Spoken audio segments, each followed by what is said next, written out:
Hello friends, എല്ലാവർക്കും നമസ്കാരം. എല്ലാവരും കാത്തിരിക്കുന്ന നിങ്ങളുടെ മഹേഷിൻ്റെയും ഇഷിതയുടെയും ഇന്നത്തെ കഥയിലേക്ക് ഏവർക്കും സ്വാഗതം. അങ്ങനെ നമ്മുടെ മഹേഷിൻ്റെ അച്ഛനും കൂടി സ്വീറ്റ്സ് മേടിക്കാനൊക്കെ ആയിട്ട് പോയിരിക്കുകയാണ്. സുചിത്രയാണെങ്കിൽ വിവേകിനെ വിളിച്ചു. വിവേക് പുറത്ത് തന്നെ ഇങ്ങനെ നിന്ന് സംസാരിക്കുകയാണ്. ആ ആ അത് വീടിന് തൊട്ടടുത്ത് തന്നെ നിങ്ങളുടെ ലെഫ്റ്റ് തിരിഞ്ഞ വീട്ടിലേക്കായി. ഇങ്ങോട്ട് പോന്നോളൂ, ഞാൻ പുറത്ത് തന്നെയുണ്ട്.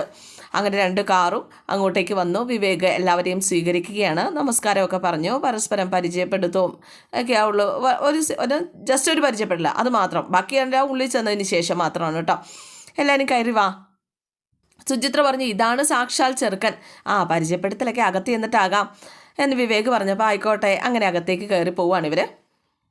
അകത്ത് കയറി ചെന്ന് എല്ലാവരും ഇരുന്നു. അപ്പോൾ സുചിത്ര വിവേകിനെ പരിചയപ്പെടുത്തി കൊടുക്കുകയാണ്. ഇതാണ് വിവേക്, എന്നെ കെട്ടാമെന്ന് സമ്മതിച്ച എൻ്റെ ചെറുക്കൻ. എന്നിട്ട് ഇവർ ഓരോരുത്തരെയും പരിചയപ്പെടുത്തി കൊടുക്കുകയാണ്. എന്തായാലും വിവേകിന് എല്ലാവരെയും ഒത്തിരി ഇഷ്ടമായി കേട്ടോ. അപ്പോൾ വിവേക് പറഞ്ഞു, എല്ലാവരെയും എനിക്ക് ഒത്തിരി ഇഷ്ടമായി, പ്രത്യേകിച്ച് അമ്മയെ ഒത്തിരി ഇഷ്ടമായി. അപ്പോൾ എല്ലാവരും പ്രിയാമണി ഒന്ന് പൊങ്ങിയിട്ടോ. വിവേകെ എല്ലാം ഓക്കെ അല്ലേ, എല്ലാവരും എന്തിയെ എന്നൊക്കെ രണ്ടുപേരും കൂടെ നമ്മുടെ സുചിത്രയും വിവേക് കൂടെ രഹസ്യമായിട്ട് സംസാരിക്കുക. അപ്പോൾ പ്രിയാമണി പറഞ്ഞു, മാഷേ നല്ല പയ്യനാട്ടോ, എന്നെപ്പോലെ തന്നെ അധികം സംസാരിക്കത്തില്ല എന്ന് പറഞ്ഞപ്പോൾ മാഷ് ഒരു ചിരി. നോക്കൂ മാഷേ, സുചിത്രയ്ക്ക് പറ്റിയ ജോഡി അങ്ങോട്ട് പ്രിയാമണിക്ക് അങ്ങോട്ട് പിടിച്ചു. പ്രിയാമണി എഴുന്നേറ്റ് പോയി രണ്ടുപേരോടും കൂടി പറയാം, മോനെ അമ്മയ്ക്ക് മോനെ ഒത്തിരി ഇഷ്ടമായി കേട്ടോ. അതാണ് ബാക്കി എല്ലാവർക്കും ആശ്വാസം. ഈ ചെറിയ അമ്മയ്ക്ക് ഇഷ്ടാവുക എന്നായിരുന്നു പേടി. അപ്പോൾ സുചിത്ര പറഞ്ഞു, ആദ്യ കടമ്പ കഴിഞ്ഞു. അപ്പോഴേക്കും ഈശ്വരി എഴുന്നേറ്റ് വന്നു. അതെ, വിവേകിന് എന്തെങ്കിലും പ്ലാൻ ഉണ്ടോ? വിവാഹം എന്ന് വേണം അങ്ങനെ വല്ലതും?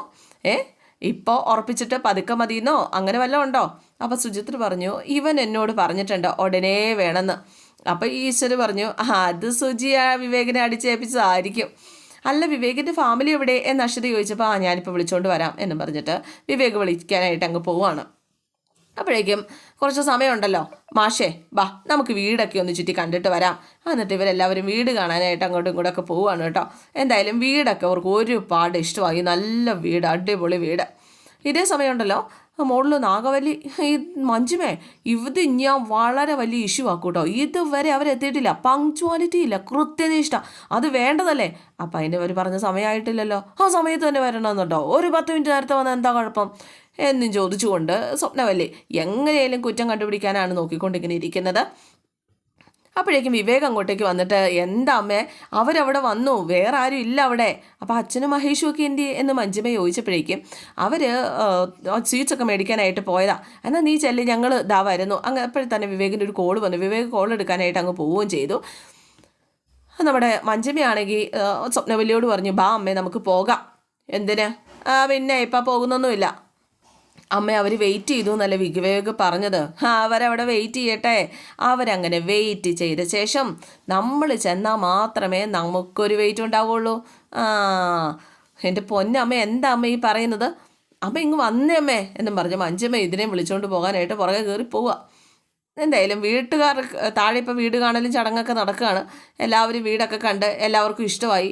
സുചിത്രയുടെ ഭർത്താവിനെക്കുറിച്ച് എന്താണ് അഭിപ്രായം എല്ലാവർക്കും ഇങ്ങനെ ചോദിക്കുകയാണ്. അപ്പം മാഷ് പറയാൻ വന്നപ്പോഴേക്കും പ്രിയാമണി പറഞ്ഞു, മാഷിൻ്റെ അഭിപ്രായം അവസാനം പറഞ്ഞാൽ മതി, ബാക്കി എല്ലാവരും പറയട്ടെ. ഈശ്വർ നിനക്ക് ഇഷ്ടമായോ? അഷിത നിനക്ക് ഇഷ്ടമായോ? ഇഷിത നിനക്ക് ഇഷ്ടമായോ എന്നൊക്കെ പ്രിയാമണി ഇങ്ങനെ ചോദിച്ചു കഴിഞ്ഞപ്പോഴേക്ക് ഇഷിത പറഞ്ഞു, എൻ്റെ അഭിപ്രായം ഞാൻ പറയട്ടെ. തുറന്ന് പറയുന്നുണ്ട്, ബുദ്ധിമുട്ടൊന്നും ഇല്ലല്ലോ അല്ലേ? പ്രത്യേകിച്ച് അമ്മയോടാണ് എൻ്റെ ചോദ്യം, ഞാൻ തുറന്ന് പറയട്ടെ. അപ്പോഴേക്കും പ്രിയാമണിയുടെ മുഖം അങ്ങോട്ട് ഭംഗിട്ടോ. കാരണം ഇഷിത എന്താ പറയാൻ പോകുന്നതെന്നൊക്കെ ഏകദേശം അറിയാം. ഇഷിതയുടെ വിവാഹവുമായി ബന്ധപ്പെട്ട കാര്യങ്ങളായിരിക്കും ഇഷിത ഒരുപക്ഷെ പറയാൻ പോകുന്നത് എന്ന് വിചാരിച്ചിട്ട് പ്രിയാമണിയുടെ മുഖം മങ്ങിയപ്പോൾ, അമ്മ പേടിക്കൊന്നും വേണ്ട, എൻ്റെ അഭിപ്രായമാണ് ഞാൻ പറയുന്നത്. അതെ, സുചിത്രയുടെ ചെറുക്കനെ എനിക്കിഷ്ടമായി. അതുപോലെ തന്നെ അവർക്ക് രണ്ടുപേർക്കും പരസ്പരം അത്രയ്ക്ക് ഇഷ്ടമായിരിക്കാം. ഒരുപാട് മനസ്സിലാക്കിയിട്ടായിരിക്കാം അവർ പ്രണയിച്ചത്. പക്ഷേ ഒരു കാര്യം സുചിത്ര ഓർക്കണം, വിവാഹം പോലെയല്ല ജീവിതം. വിവാഹത്തിന് മുമ്പ് കണ്ട ആളായിരിക്കില്ല വിവാഹത്തിന് ശേഷം നമ്മൾ കാണാൻ പോകുന്നത്. എന്തായാലും വിവേകിനെ കണ്ടുകൊണ്ട് മാത്രം ഒരഭിപ്രായം പറയാൻ പറ്റില്ല. അപ്പോൾ സുജിയുടെ ഇഷ്ടമാണ് എൻ്റെ ഇഷ്ടമെന്ന് നമ്മുടെ മാഷ് പറയാണ്. അപ്പം എനിക്കിഷ്ടമാണല്ലോ, അപ്പം എനിക്കും ഇഷ്ടമാണല്ലോ എന്ന് അഷിത. അങ്ങനെ ഓരോരുത്തർ ഇഷ്ടമാണെന്ന് തന്നെ പറഞ്ഞു. എന്തായാലും സുചിത്രയുടെ അഭിപ്രായത്തോട്ട് പൂർണ്ണമായിട്ടും ഞാൻ യോജിക്കുന്നു.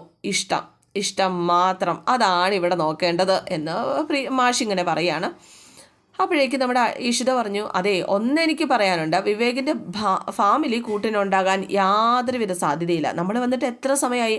ആരെങ്കിലും ഒന്ന് തിരിഞ്ഞു നോക്കിയോ?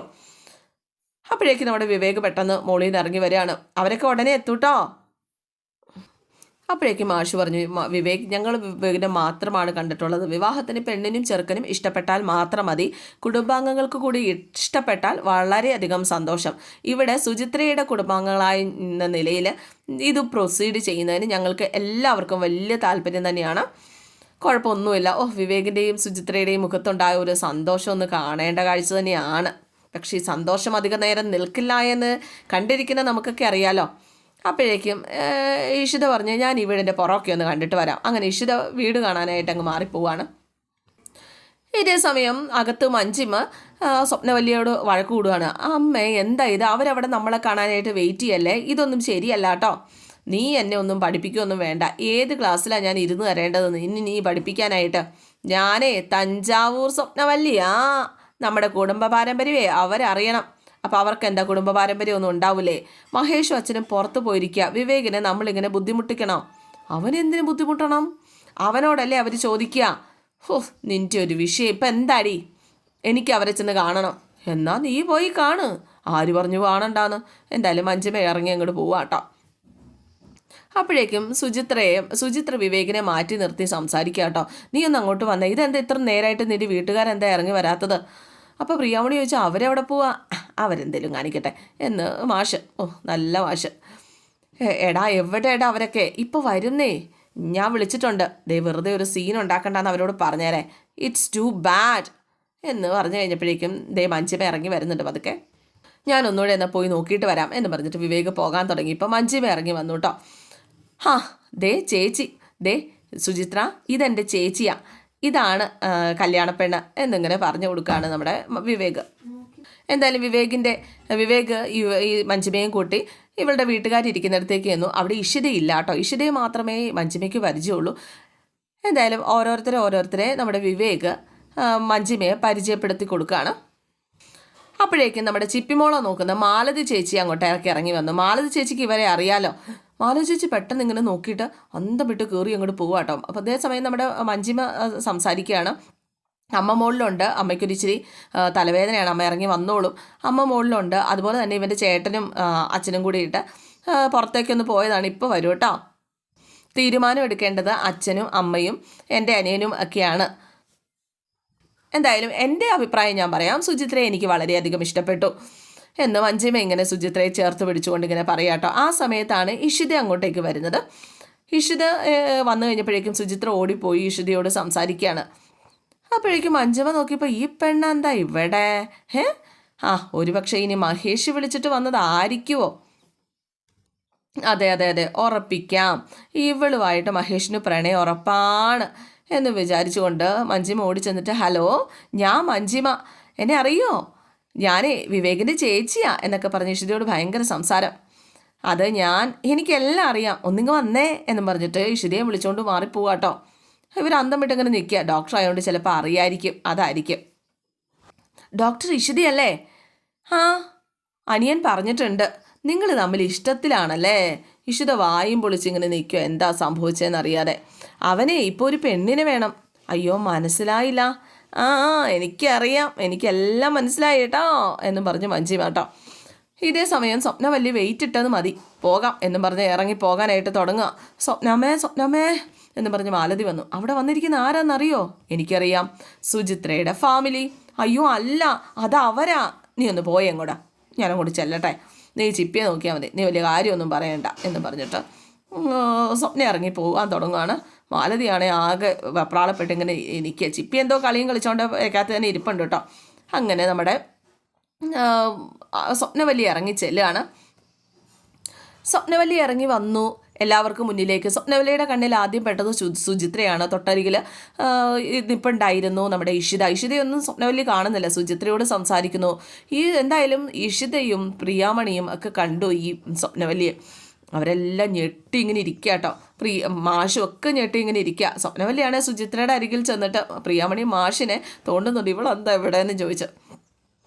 വിവേക് പരിചയപ്പെടുത്തുകയാണ്. അമ്മേ, ഇതാണ് പെൺകുട്ടി. സുചിത്രയാണ്. അമ്മയുടെ കാലൊക്കെ തൊട്ട് അനുഗ്രഹമൊക്കെ മേടിക്കുകയാണ്. ഇത് കയ്യിൽ നിന്ന് പോയി എന്ന് എല്ലാവർക്കും മനസ്സിലായി ഏകദേശം. അഷിതയ്ക്കും ഈശ്വരന് മാത്രം കാര്യം അറിയത്തില്ല. ഇത് ചേച്ചിയാണ്, ചേച്ചിയുടെ ഹസ്ബൻഡാണ് എന്നൊക്കെ പറഞ്ഞ് സുചിത്ര ആദ്യം അക്ഷിതയെയും ഈശ്വരനെയും പരിചയപ്പെടുത്തുക കേട്ടോ. നമസ്കാരം എന്ന് പറഞ്ഞ് സ്വപ്നവല്ലി നമസ്കാരമൊക്കെ പറഞ്ഞു. അമ്മേ ഇതാണ് ഇളയമ്മ എന്ന് പറഞ്ഞത് സ്വപ്നവല്ലി അങ്ങോട്ടേക്ക് തിരിഞ്ഞു. പ്രിയാമണി ഇതിൻ്റെ മുഖത്ത് പോലും നോക്കുന്നില്ല കേട്ടോ. പതുക്കെ പ്രിയാമണി ഒന്ന് തിരിഞ്ഞു കഴിഞ്ഞപ്പോഴേക്കും പൂർണ്ണമായിട്ടും ബോധ്യമായി ഈശ്വര ഈ സാധനമാണ് ആ സാധനമെന്ന്. ഞെട്ടിത്തരിച്ചിങ്ങനെ നിൽക്കുകയാണ് സ്വപ്നവല്ലിയുടെയും പ്രിയാമണിയുടെയും നോട്ടമൊക്കെ കണ്ടപ്പോൾ തന്നെ എല്ലാവർക്കും ഒരു പന്തികേട് ഫീൽ ചെയ്തു. നാഗവല്ലി ഇളകിത്തുടങ്ങി. അതുപോലെ തന്നെ പ്രിയാമണിയിൽ കള്ളയും കാട്ടും നീലിയും. വിവേകിൻ്റെ അരികിലേക്ക് നാഗവല്ലി ചെന്നിട്ട് എടാ ഇവറ്റകളുടെ വീട്ടിൽ നിന്നാണോ നീ പെണ്ണെടുക്കുന്നത് എന്നും ചോദിച്ച് അങ്ങോട്ട് ഉറഞ്ഞു തുള്ളാൻ തുടങ്ങി. വിവേകാണെ വായും പൊളിച്ച് നീക്കുക. എന്താണാവോ സംഗതി എന്ന് വിവേകിനൊട്ട് മനസ്സിലായില്ല. അമ്മ എന്താ? അപ്പോൾ മഹേഷും രാമനൂടെ അങ്ങോട്ടേക്ക് വന്നു. എടാ നിൻ്റെ അനിയൻ കണ്ടുവച്ച പെണ്ണേതാന്ന് മനസ്സിലായോ? നമ്മുടെ അയൽവക്കത്തെ ഭൂതത്തിൻ്റെ മോള് എന്നും പറഞ്ഞിട്ട് നമ്മുടെ പ്രിയാമണി ഉറഞ്ഞു തുള്ളുക. അപ്പോൾ സുചിത്ര ചോദിച്ചു, നിങ്ങൾ എന്താ ഈ പറയുന്നത്? എൻ്റെ ഇളയമ്മ നിങ്ങൾ എന്തൊക്കെയാണ് വിളിച്ച് പറയുന്നത്? അപ്പോൾ പ്രിയാമണി പറഞ്ഞു, സുജി സൈലൻസ്, അവർ പറയട്ടെ അവർക്ക് പറയാനുള്ളത്. അപ്പോൾ വിവേകും അമ്മ എന്ന് വിളിച്ചപ്പോഴേക്കും ഇവർ നമ്മുടെ എതിർ അപ്പാർട്ട്മെൻറ്റിൽ താമസിക്കുന്നവരാണ്. ശാപങ്ങളാണ്, കൊടും ശാപങ്ങൾ. വിവേക് പറഞ്ഞു, അമ്മേ എന്തെങ്കിലും ഉണ്ടെങ്കിൽ നമുക്ക് സംസാരിച്ച് തീർക്കാവുന്നതല്ലേ ഉള്ളൂ. ഇവരെ നിനക്ക് അറിയില്ലടാ, വീട്ടിൽ കയറ്റാൻ കൊള്ളില്ലാത്ത വർഗമാണ്. സംസ്കാരമില്ല, അഭിമാനമില്ല, അഹങ്കാരം മാത്രമുള്ള ജന്തുക്കൾ. ഇഷിതയ്ക്കും സുചിത്രയ്ക്കും ഒക്കെ ദേഷ്യം വന്ന് തുടങ്ങിട്ടോ. പ്രിയാമണിയും വിട്ടുകൊടുത്തില്ല. എന്നെ എന്ത് വേണമെങ്കിലും പറഞ്ഞോ, എൻ്റെ മക്കളെ പറഞ്ഞാലുണ്ടല്ലോ.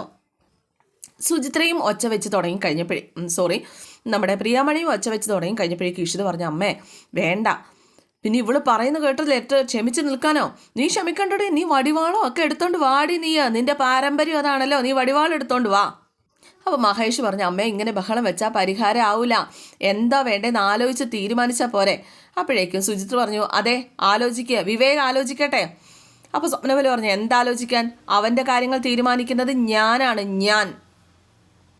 നിന്റെ ഈ ഫാമിലിയിലുള്ള ഒരെണ്ണത്തിനെ പോലും എൻ്റെ വീട്ടിൽ കയറ്റത്തില്ല. ബാക്കി എല്ലാവരും കണ്ണും തള്ളി ഇങ്ങനെ നിൽക്കുകയാണ്. ഇഷിതയെ നോക്കി കഴിഞ്ഞപ്പോഴേക്ക് സ്വപ്നവല്ലി പറയാം, ഇവളാരാ? നിന്റെ ചേച്ചിയല്ലേ ചേച്ചി. എൻ്റെ മോനെ വശത്താക്കാൻ കുറേ നോക്കിയതാ ഇവള്. ഇപ്പോഴും അവള് പിന്നാലെ നടക്കുക.